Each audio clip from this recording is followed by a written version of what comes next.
It is the start of a brand new school year for several local districts across central Indiana. We are looking out across, we're seeing downtown in the background, barely, still a little bit of a hazy start, but wipe the sleep out of your eyes if you are up with us for the first time in a little while because you are heading back to school today. We're going to check in with some of our reporters across different districts this morning that are heading back, but it's going to be a great school year. Let's just claim it already if you're heading back today. We are excited for you kiddos. Yes, back to school. And you know what, our weather as far as a back to school day, pretty okay for central Indiana. We're not raining. It's not really hot. Sure. Actually, a little bit cooler this morning. Well, some of these districts that are now starting in July, which seems so early to a lot of folks, you think July is going to be super hot, but today looks absolutely wonderful. Okay. And the good thing about starting in the middle of the week is you only have to get through these couple days and then you get back to the weekend. That's true, As the parents and teachers have to start on Monday, maybe next week. But you were mentioning this earlier, we have a full moon, which means it could get a little crazy in the classroom. So just a heads up, especially for Brownsburg, Beech Grove. We've got Wayne Township, so that's Ben Davis, then Perry Township Schools. That's where Anna Chalker is. She's over at Perry Meridian High School, home of the Falcons. That also includes Southport and the Whiteland Warriors all going back to school today. It's going to be a great first day and a great year for you. We are excited. This morning, though, we are also excited about the nice weather. Right now here in Indianapolis, we're just in the low to mid 60s. We're running about 10 to 15 degrees cooler this morning than yesterday morning, and the humidity's been mainly knocked out. There's still a slight amount of humidity. It's hard to get rid of it all in July. But this morning, when you go north and west, got a couple 50s popping up. 58 right now in Lafayette, same in Monticello. It's 62 in Peru. Good morning, I'm Marion. We're at 60 degrees. 59 in Carmel now and in Lebanon. But good morning in Brownsburg. You're headed back to school, 61 degrees. Same in Greenfield, 63 in Newcastle and in Connorsville, and more low 60s farther to the south. Now coming up, we're going to talk about how long lasting this cooler stretch will be. We'll have your forecast and we'll show you when our next chance of rain will be too, coming in from the west. But Lindsay, how's traffic moving this morning? Looking pretty good so far. Wanted to give you an update, just a kind of a reminder here of some of these bus stop rules. If you are passing by a school bus out there this morning, keep in mind on a 2-lane road, vehicles traveling in both directions are required to stop if there is no barricade in the middle of the roadway. Even multi-lane paved roads, if there is even kind of a turning lane or something like that, even in the middle, vehicles traveling in both directions are expected to stop there at that bus stop. And just a quick reminder, if you are traveling on a divided highway, vehicles traveling in opposite directions can proceed with caution, of course, stopping behind that bus stop.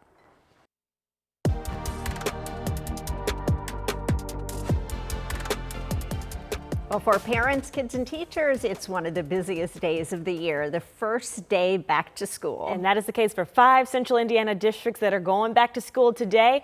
We're helping you get ready with some team coverage this morning. We've got Marina Silva in Wayne Township this morning, where the new year is starting with a new superintendent. And we will begin here with Anna Chalker in Perry Township, where some of those students will start their days in just a few hours. 7 o'clock sounds so early, Anna. 7:10. Doesn't that hurt a little bit hearing that? But that's going to be for Perry Meridian and Southport high schools. They're going to kick the day off here for the district. And when these kids are coming in, the superintendent tells me they're going to be welcomed in with a lot of excitement, ready to kickstart the year, but also with an education and a curriculum that's really going to keep them engaged all year long. And this year, there's a lot of momentum building off of this from the district strategic plan that was built last year. This is where they saw an increase in test scores and even created a new community advisory board. And the superintendent says even with all of that momentum and excitement, it is still important for our families and their staff to get into a routine to start the year off right. I think it's the same thing as we do in our family and our household. It's like it's time to get to bed a little bit earlier, make sure your stuff is ready, mentally prepared, get to school, have a little patience on the first couple days as we get our routines down. So the 6th grade and middle schoolers, they'll go back at 8:10 this morning, and the elementary kids, you get a couple extra hours of sleep. You don't go back till 9:10 this morning. Now, I will tell you, there is a big change when it comes to athletics this year, because you may know Southport High School, their field house, they're getting a new one, kind of getting it all renovated. But that has led both these high schools, Perry Meridian and Southport, to make the decision to pause any time that they're hosting any IHSAA postseason tournaments or any of those Marion County tournaments, which is very important because we know so many regional games are hosted at Southport High School. school. So there will be changes with that. Where those tournaments will be posted will probably be posted on later on throughout the year. But a big change when it comes to athletics as these schools are trying to move forward and change and really make their schools a unique part of the district. You know, we have to think early, but I'm like, postseason already? They haven't even started school yet. But thank you, Anna. We'll check back in with you soon about some of the other changes happening at that district. And buses, we know, are already on the west side and getting ready to go. So Wayne Township schools, they also start up this morning. Marina Silva is live this morning at the transportation depot. And I think I hear buses starting to get ready there, Marina. Am I wrong? You definitely hear them, and we just saw a couple go by, and students, I have to tell you, I have seen some of the biggest smiles already from your bus drivers. They are ready for the first day of school to take 15,000 of you for the first day. Now, this is one of Central Indiana's largest school districts here, and the superintendent tells me their main focus is teaching and learning as well as supporting educators. Now, this is Dr. Suggs' first full year as superintendent after taking over back in January. She said she's excited for what the school year will bring and seeing all those smiles in just a little while. It's so exciting. I can't wait. I get giddy thinking about it. It's exciting, and the joy that they bring back into the classrooms is amazing. So that excitement goes for a long time through the school year, you know, as they get busy in their classrooms, but it is an amazing time.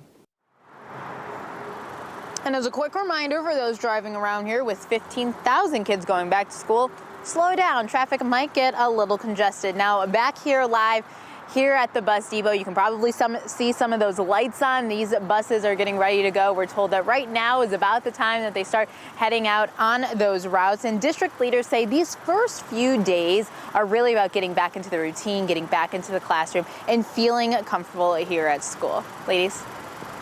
All right, yeah, that is a difficult day for a lot and very exciting for a lot. Thanks so much, Marina. All right, so a big change for Indiana students this school year when you pack your backpack.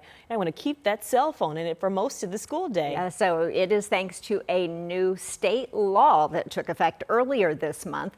Our Callie Lichter joins us in studio with more on what parents and the students should know about this change. Good morning, Callie. Good morning. I know it will be hard for some students to go without a TikTok scroll or sending a Snapchat during their school day, but the goal is to increase academic success and social interaction. This effectively bans cell phone use during the day. Think you can't use it during classes, lunch, and passing periods. Most schools require the phone to be powered off, stored away, and inaccessible during the full school day. I don't think a smartwatch can get around the law. Any device that can send messages or connect to the internet are also included in the ban.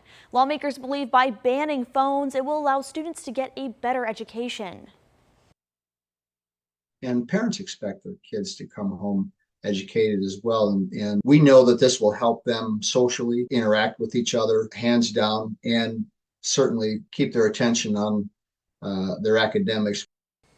Most schools have their individual phone ban policies on their websites, but we have a breakdown of nearly 15 of those on our website right now, WTHR.com. And now we've talked a lot about the lawmakers behind this policy, but we need to talk about the people who are actually implementing that. We'll hear more from them later this hour. Yeah, and I bet they're going to have a crash course in how it's working this week. Oh, 100%. All right, thank you, Callie.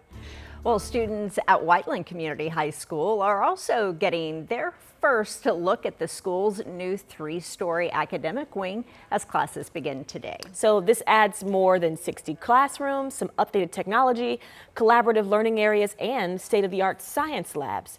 The principal there, Duke Lyons, says the new spaces are designed to better reflect the environments that students will actually experience when they graduate. If we're truly going to try to make our students more life ready and ready for whatever's next for them, it's good that they get to practice and have that exposure here at Whiteland Community High School, and we're providing that opportunity for them. Lyons also says students are seeing new opportunities beyond that building this year, including the launch of a new JROTC program and a virtual school option. The academic wing is the first phase that's completed, but there are 5 of them for this construction project that'll continue over the next 2 years. So there is so much that families can do to make sure kids are ready to head back to school. If it's not time for you just yet, but down the line it will be. Yes, hopefully you have a little more time. But Felicia Lawrence talked with some experts about some ideas for this week's Parent Squad, and it's available on demand on our streaming app. It's a good way to reset the household as you're going into a new school year. I need that. All right.